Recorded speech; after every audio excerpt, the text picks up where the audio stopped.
Morning.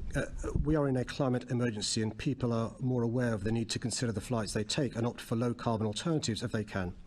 Every sector of the economy must cut its emissions if climate catastrophe is to be averted. Aviation is no exception. In fact, it's high emitting sectors like this that must be making the biggest changes. A recent study estimated that private jets are 5 to 14 times more polluting than commercial planes per passenger and 50 times more polluting than trains.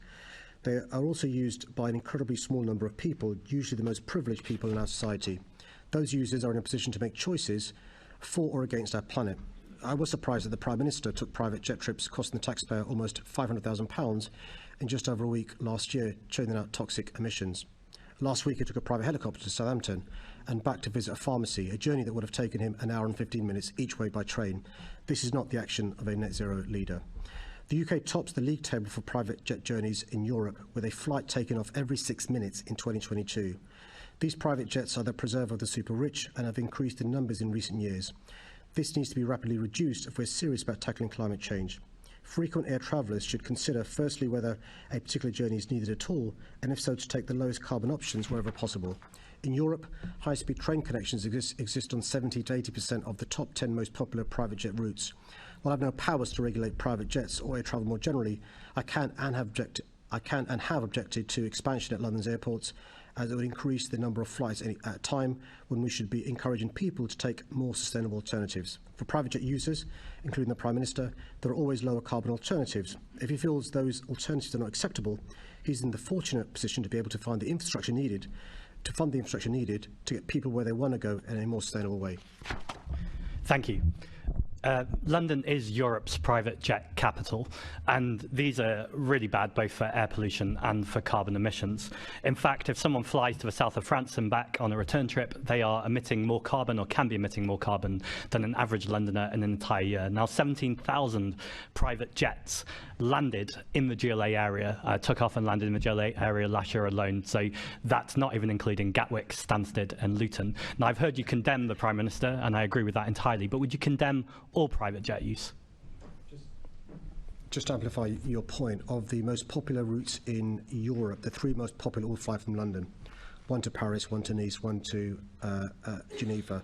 Look, I accept there may be circumstances where somebody may need to use a private jet, but the point I said in my substantive answer remains. There are alternatives available, including commercial flights, and people should consider the alternatives, particularly when we know the carbon footprint of private jets is so much greater than commercial lines and other alternatives as well. Can I ask you for an example of where someone should be using a private jet?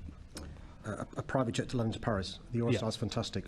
Other brands aren't available, I'm afraid, in relation to trains. But London to Paris is a good example where actually, by the time you've got to the airport, they do tend to be outside London, by the way, the Stansteds, the Lutons and so forth. Get into King's Cross, jump on the train, get into Paris is probably quicker, as well as less carbon footprint than taking your private jet from London to Paris. So 1% of aviation, 1% of the people are doing over 50% of the global aviation emissions. So can I just absolutely clarify, you do condemn all private jet use?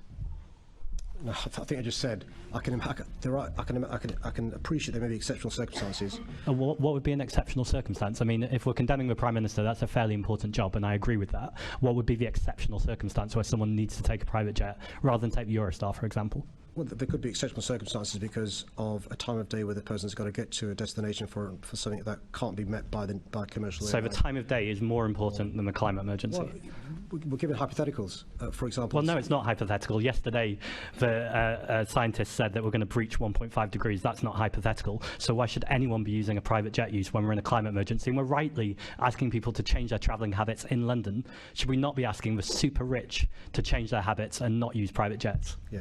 I think the question is, am I in favour of banning private jets? And the answer is no. What I'm saying is there are nearly always alternatives, but I can envisage a scenario where there may not be an alternative to a private jet. It should be exceptional, but I'm not in favour, as indeed you are, of closing airports down and banning private jets. I'm very clear that we need a just transition around aviation, but this isn't even about airports. This is about the wealthiest 1%. Now, Mr. Mayor, you do lots of measures around tackling poverty, and I support those. Free school meals, for instance, excellent. But you very rarely talk about tackling the wealthiest and the richest. We're in a cost of living crisis. It should not be difficult for a Labour mayor to say, I condemn the use of all private jets. Why won't you do that?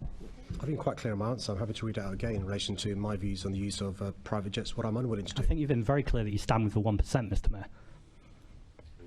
What I'm very willing to do is to explain why I think private jets shouldn't be used where there's alternatives. And clearly, from the answer I gave, there are lots of alternatives to private jets. I've even gone as far as to talk about the difference between using a private jet in relation to carbon footprint and using a commercial airline. I'm not in the same place as you are, and I respect your views, which is to close all airports down and ban private jets.